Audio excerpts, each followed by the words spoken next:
Hello everyone, this is Vikas Saxena, your computer science teacher. Today in this video lecture, I am going to start a topic that is called stack operation in data structure. This is my first video of stack operation. तो इसका जो weightage है CBSE board examination में that is 4 marks. ठीक है, weightage कितना है इसका 4 मार्क्स. तो आई बिलीव आप लोग इसको नोट डाउन करेंगे फॉर बेटर अंडरस्टैंडिंग. ना अब मैं थोड़ा सा बेसिक इसका जो थ्योरी पोर्शन है वो मैं आपको दिखा देता हूँ कि क्या आप लोगों को जानना ज़रूरी है इसका थ्योरी पार्ट. तो मैं स्टैक की डेफिनेशन बोल देता हूँ. स्टैक जो एग्जैक्टली काम करता है वो डेटा स्ट्रक्चर में काम करता है, वो भी लीनियर जैसे लिस्ट होती है. ठीक है, इसमें बस क्या होता है, लास्ट इन फर्स्ट आउट होता है. मतलब जो भी सबसे पहला एलिमेंट हम लोग इंसर्ट कराएंगे और वो सबसे लास्ट में एग्जिट होगा, और जो सबसे लास्ट में इंसर्ट कराएंगे वो सबसे पहले इंसर्ट होगा, सबसे पहले डिलीट होगा. इसलिए इसको क्या बोलते हैं, लास्ट इन फर्स्ट आउट. अभी आपको लिफो बोलते हैं. इन सिंपल लिफो का कॉन्सेप्ट किस में होता है, क्वेश्चन आ जाए तो आपको मालूम होना चाहिए लिफो का कॉन्सेप्ट किस में है, आपका स्टैक में.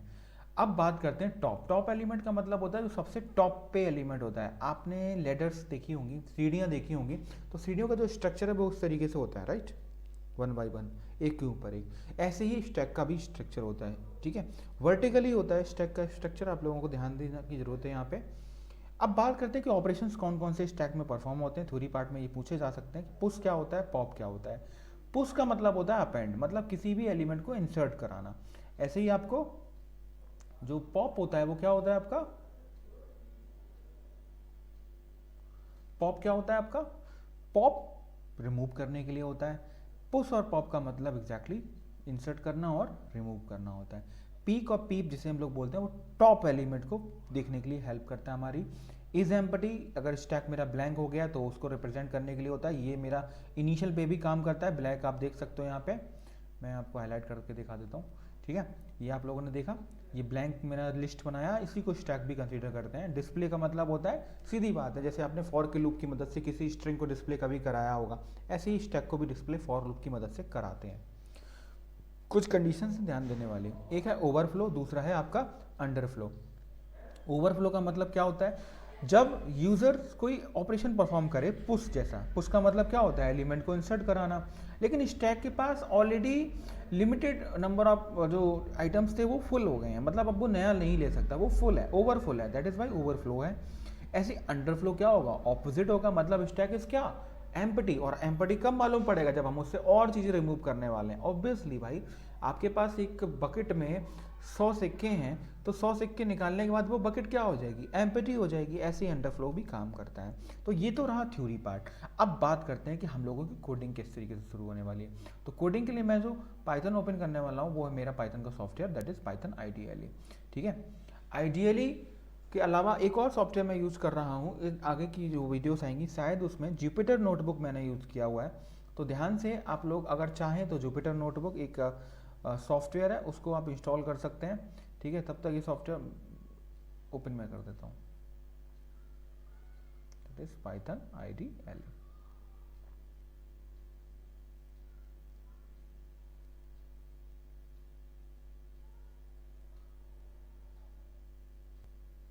ओके, ध्यान से देखिए, ये इंटरेक्टिव मोड है पाइथन का. ठीक है, और मैं बात करने वाला हूँ आपका स्क्रिप्ट मोड पे. ये है मेरा स्क्रिप्ट मोड, और मैं इसको फुल स्क्रीन कर लेता हूँ. ठीक है, जिससे कि आपको समझ में आए. अब मैं आपको प्रोग्राम वहाँ पे रन कराने के जो प्रोसीजर है उसको बताऊँगा. ध्यान से नोट डाउन करते रहिए. स्टैक ऑपरेशंस को करने के लिए हमें फंक्शंस की मदद लेनी पड़ती है. अब मैं यहाँ पे कुछ फंक्शंस क्रिएट करूँगा और बाद में उनकी डेफिनेशन भी क्लियर करूँगा, और जब मेन प्रोग्राम कराऊँगा तो उन्हें कॉल भी करूँगा. अब मैंने जो सब बोला है ना वो स्टैक में आता है. पूरा का पूरा बहुत बड़ा प्रोग्राम होता है, लेकिन अच्छी बात यह है इसके कुछ कुछ पार्ट्स ही बोर्ड्स में पूछे जाते हैं, और ये मैं आपको अगली वीडियो में जो बोर्ड के क्वेश्चन है वो भी सॉल्व करके बताऊँगा. फिलहाल इस वीडियो में आप लोगों को बेसिक समझना है, बेसिक कैसे काम करता है. मैंने एक फंक्शन क्रिएट किया डेफ. डेफ में सबसे पहला फंक्शन मैं क्रिएट करने वाला हूँ वो है आपका एम्प्टी. एम्प्टी में मैंने एक स्टैक का नाम लिखा है एसटीके. ये मैं आगे क्रिएट करूँगा ब्लैंक स्टैक. फिलहाल मैं एक फंक्शन क्रिएट कर रहा हूँ एम्प्टी नाम का, जिसमें मैंने स्टैक नाम का एक वेरिएबल एंट्री कराया है. मान लीजिए मेरा जो स्टैक है वो खाली है, मतलब ब्लैंक है, तो मैं उसको किस तरीके से चेक करूँगा, कुछ यूँ तरीके से, ठीक है। और मैं यहाँ पे क्या रिटर्न करने वाला हूँ, ध्यान से सुनना, मैं यहाँ पे रिटर्न करूँगा, क्योंकि फंक्शन यूज़ कर रहा हूँ तो मैं रिटर्न फंक्शन का यूज़ करूँगा बिल्कुल। और रिटर्न मैं क्या करूँगा, ट्रू। मान लीजिए अगर आपने इसको कॉल कराया एम्प्टी चेक करने के लिए, तो ये आपको ट्रू देगा अगर स्टैक प्रॉपरली एम्प्टी है। अदरवाइज क्या देने वाला है, ये बिल्कुल सही रिटर्न क्या करेगा, आपने जो सोचा बिल्कुल वही है, फॉल्स। तो आप लोगों के बोर्ड में आ जाए, जब भी कोई भी क्वेश्चन आए एम्प्टी का, तो आपको ये फंक्शन, ये जो मैंने लिखा है वो बिल्कुल आप लोग स्टिक कर लीजिए दिमाग में। बस आपको यहाँ पे एम्प्टी चेंज होगा, हो सकता है बोर्ड में आपको कोई नाम दे रखा हो फंक्शन का, तो वो फंक्शन लिख देना। अगर उन्होंने कंडीशन दे रखी है कि भाई मेरे स्टैक का नाम STK नहीं है, VIK है, तो आप VIK लगा देना। अदरवाइज ये फंक्शन बिल्कुल क्लियर है, एम्प्टी के लिए इसके अलावा कुछ भी नहीं यूज होने वाला। अब बात करते हैं स्टैक के हम दूसरे फंक्शन की बात, जो कि है मेरा पुश ऑपरेशन परफॉर्म करने के लिए। देखो भाई, पुश ऑपरेशन दो वेरिएबल को लेता है, एक उस स्टैक का नाम और दूसरा उस आइटम को जो कि उसमें एंट्री होने वाली है। मतलब x किस में एंट्री होगा, STK में। तो लूप की कंडीशन किस तरीके से लगाएंगे, आप लोग मुझे बताइए, क्या ऐसे लिखेंगे, बिल्कुल सही हो, STK डॉट अपेंड, ये आपको लिस्ट में बताया गया था। अब अपेंड ब्लैंक तो रह नहीं सकता, क्या रहेगा, x रहेगा। तो भाई आपका इंसर्ट का भी क्लियर हो गया, पुश ऑपरेशन भी क्लियर हो गया, ठीक है। अपेंड के थ्रू आपका पुश काम करेगा। आप एक और फंक्शन बना लेते हैं सर, पॉप बना लेते हैं। पॉप का मतलब क्या होगा, एलिमेंट को रिमूव करना है, तो दो वेरिएबल तो चाहिए नहीं, हमें सिंपल सा STK ही चाहिए जिस पे हम लोग काम करने वाले हैं। STK क्या है, वो स्टैक है जिसमें नंबर्स लिखे हुए हैं पहले से, ठीक है। अब हमें सबसे पहले चेक करना पड़ेगा पॉप से पहले कि भाई ये एम्प्टी है भी कि नहीं। तो मैं क्या कर रहा हूँ, यहाँ पे एक लाइन लिख रहा हूँ और आप मुझे बताना थोड़ा सा दिमाग लगा के, ये सर लाइन क्यों लिखी थी मैंने, थोड़ा सा दिमाग लगाओ।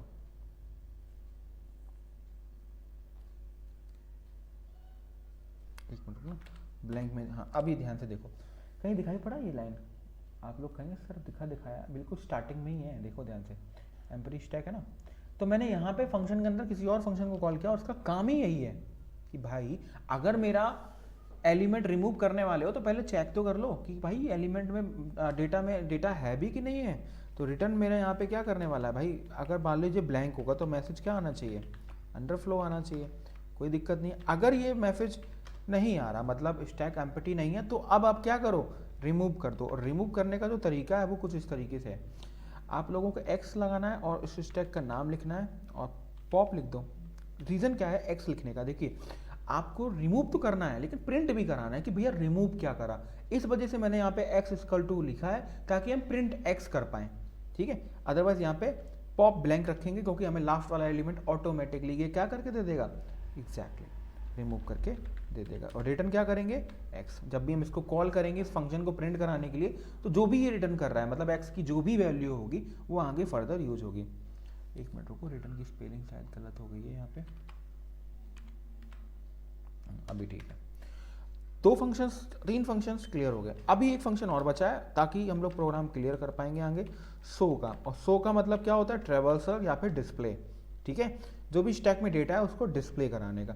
अब डिस्प्ले कराने के लिए सबसे पहले फिर से वही बात, हमें इसमें भी चेक करना पड़ेगा कि भैया आप लोग एक चीज़ नोटिस करो, मैंने ये फंक्शन एम्प्टी का इसलिए बनाया था कि बार बार मुझे ये जो पूरा लाइन दिख रहा है ना, इतना सारा ना लिखना पड़े। ये जो 4 लाइन है, मैं फिदा एक सिंगल लाइन को कॉल कर रहा हूँ, एम्प्टी स्टैक, और फिर मैं इसको, इससे मेरा काम हो जाएगा। अब एडिशनल लाइन लिखने की रिक्वायरमेंट नहीं, फिदा मैं क्या करूँगा, ओके यहाँ पे मैं एक मैसेज लिख देता हूँ, प्रिंट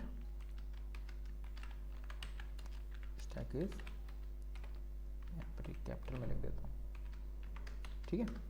अगर एम्प्टी नहीं है तो फिर बार बार चेक करना ही पड़ेगा, चाहे पॉप करिए चाहे डिस्प्ले कराइए, क्योंकि भाई मान लीजिए एम्प्टी नहीं दिखाया और उसमें कुछ हुआ नहीं तो आपको ब्लैंक दिखाई पड़ेगा, आप समझ ही नहीं पाएंगे। इस वजह से ये लाइन लिखनी पड़ती है, चाहे रिमूव करते हैं चाहे डिस्प्ले कराने। अब हमें क्या करना है, डिस्प्ले कराने की क्वेरी बिल्कुल ध्यान से देखिए कि कंपलसरी है, याद कर लो अगर नहीं समझ में आया तो। आपको टॉप लिखना है, टॉप मतलब एक वेरिएबल मैंने फिक्स कर लिया है, बोर्ड CBSE भी कहता है कि टॉप ही रिकमेंड करिए आप लोग। टॉप के बाद हमें लेंथ लेना है, लेंथ किसकी लेनी पड़ेगी, उस स्टैक की, क्योंकि अगर आप लोगों ने ध्यान दिया हो स्ट्रिंग पढ़ते समय, मान लीजिए मेरा नाम VIKAS है, विकास, VIKAS 5 लेटर का वर्ड है, तो अगर मैं इंडेक्स वैल्यू निकालूं V की तो कितनी आएगी, आप कहेंगे सर इंडेक्स वैल्यू V की आएगी 0। S की कितनी आनी चाहिए, आप कहेंगे 4। लेटर तो 5 थे ना, लेकिन लास्ट वाला एलिमेंट कितना आया, 4 आया, तो इस वजह से हमें लास्ट वाले एलिमेंट प्लस एग्जैक्टली मिल जाएगा 4 तक। और अभी आपको जो मैंने बोला उसका मतलब समझ में आएगा। मैंने लगाया फॉर का लूप आई के साथ इन के साथ रेंज लगाई, रेंज के बाद मैंने लगाया, क्या लगाया,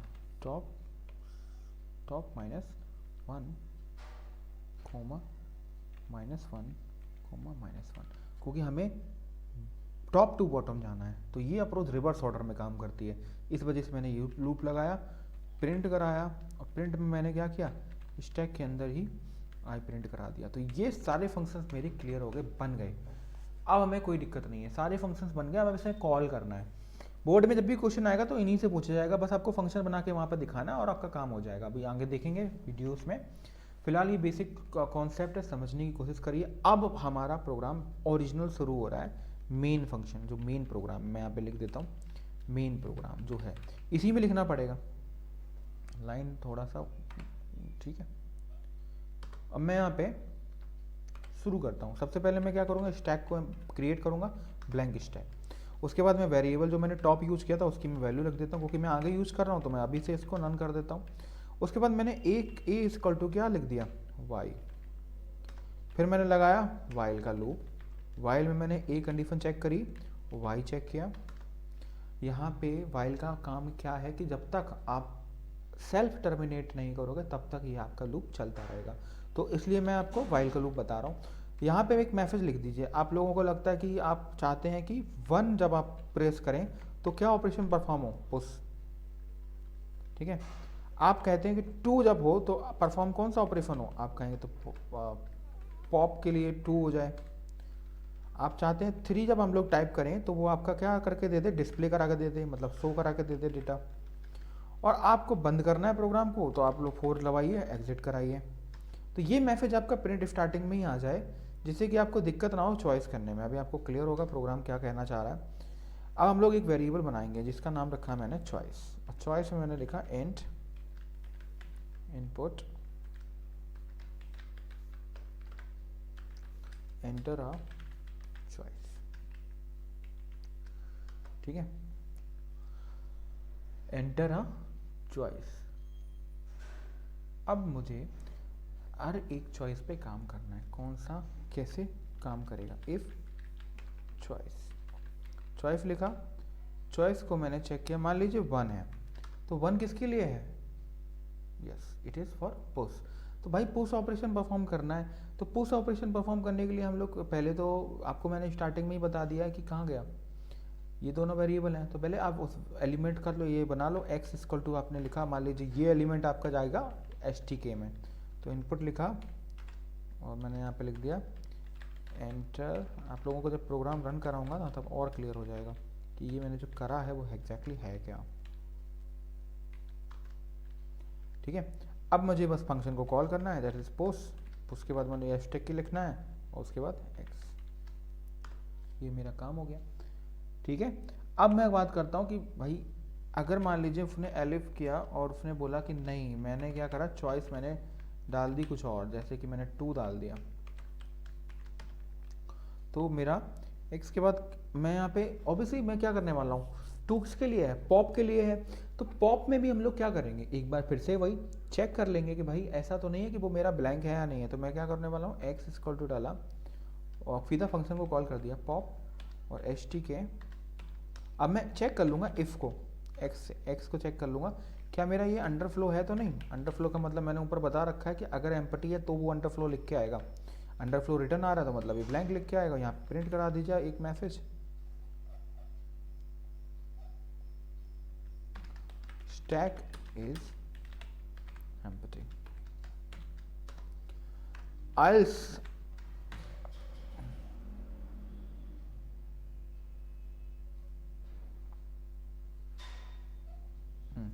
अगर मैंने बोला कि नहीं भाई एम्प्टी नहीं है तो रिमूव कर दो। रिमूव करने में कितना टाइम लगेगा, प्रिंट लिखा और पॉप्ड, सॉरी मैं फिर सही से लिख देता है, पॉप्ड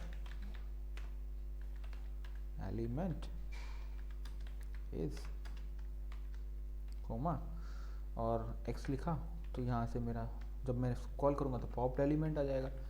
मान लीजिए मेरी चॉइस कुछ और है, मैं क्या कह रहा हूँ कि मैं अब चॉइस 3 पे काम करूँगा। अब भाई चॉइस 3 तो बहुत ही ज़्यादा आसान होगी क्योंकि हमने ऊपर मेहनत करी, तो यहाँ मेहनत इतनी नहीं करनी पड़ेगी। सीधा फंक्शन को कॉल कर लो, और कौन फंक्शन का नाम क्या है, सो, और वेरिएबल कौन सा था, स्टिक।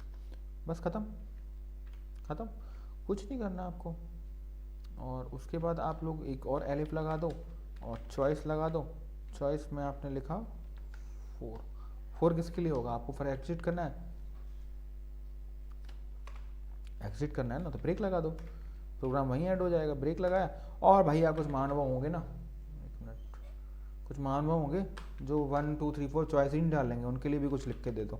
हमने लिख दिया, ठीक है, रॉन्ग इनपुट लिख देते हैं, रॉन्ग इनपुट, ठीक है।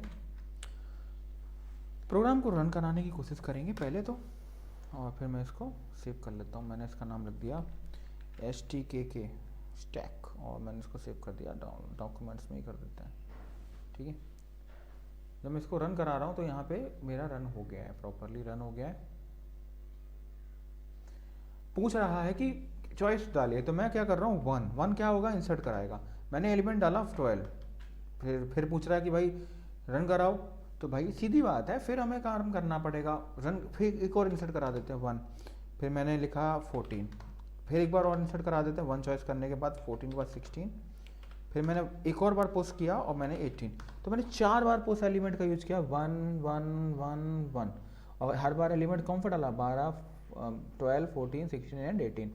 डिस्प्ले करते हैं पहले, 3 डिस्प्ले के लिए है, देखो प्रॉपरली डिस्प्ले हो रहा। रिमूव करते हैं एलिमेंट को, रिमूव करने के लिए क्या करना पड़ेगा, रिमूव करने के लिए कौन सा चूज करना पड़ेगा, आप कहेंगे सर 2, बिल्कुल 2 से हमने रिमूव किया, और रिमूव एलिमेंट भी दिखा के दिया उसने, कौन सा है 18, रिमूव हुआ भी नहीं हुआ, चेक कर लेते हैं। 3 पे क्लिक करेंगे क्योंकि 3 100 के लिए है, यस 16 14 12। अगेन मैं चाहता हूँ कि एक बार और एलिमेंट रिमूव हो जाए, तो मैं फिर से 3 करूँगा, तो फिर से एक मिनट डिस्प्ले हो रहा है 2 के लिए, तो 16 मेरा क्या हो गया, रिमूव हो गया। फिर से मैं क्या करूँगा, एक बार और इंसर्ट कराऊँगा, मैं इस बार 20 इंसर्ट करा रहा हूँ, ठीक है। फिर मैं डिस्प्ले कराऊँगा, तो देखो 12 14 एंड 20, एग्जिट करना है, 4 लिख गया, एग्जिट हो गया। अब आगे कुछ भी लिखूंगा तो वो कुछ और आएगा, एंटर करूँगा तो एरर आ जाएगी, सीधी बात है, मतलब यहाँ पे 4 से एग्जिट हो गया। तो ये आपने देखा ना किस तरीके से पुश ऑपरेशन, पॉप ऑपरेशन और डिस्प्ले ऑपरेशन परफॉर्म हुआ। प्रोग्राम ये रहा, आप लोग इसका स्क्रीनशॉट ले लीजिए 1 बाय 1, मैं आपको रोक देता हूँ स्क्रीन, ये रहा। अब आगे बढ़ते हैं, ये रहा पूरा प्रोग्राम स्टैक का, ये है आपका। इस पर कोशिश करते रहिए, मेहनत करते रहिए, कोई डाउट है टेलीग्राम ग्रुप पे ज्वाइन हुई है और क्वेश्चंस पूछते रहिए, मैं वहाँ पे PDF इसकी भेज दूंगा, इसकी थ्योरी पार्ट की, ताकि आपकी हेल्प होती रहे। तो मिलते हैं नेक्स्ट वीडियो में, तब तक के लिए ध्यान रखिए।